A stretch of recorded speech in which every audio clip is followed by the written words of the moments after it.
In this week's portion, Chukat, we read about the deaths of Aaron and Miriam, Moses' brother and sister. We are told that for each of them, the community mourns a certain amount of time to recognize the significant role each had in leading the community. Aaron as high priest and Miriam as a prophetess. She was the one who led the community in song, the women in song, as the people crossed the sea.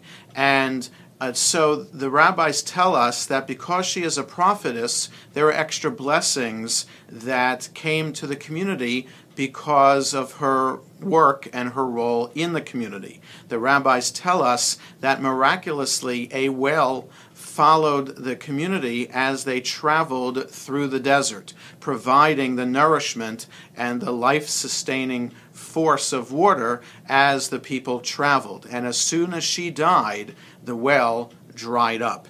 And so that serves as a lesson for us today. How do we respond to the death of loved ones?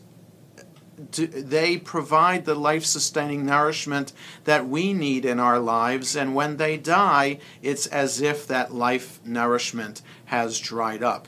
How do we move on with our lives after experiencing such a death? How did the community of Israel move on? They had to find other ways in which to feel the blessing so that they could move on with their lives and have this sense of support and strength that they need.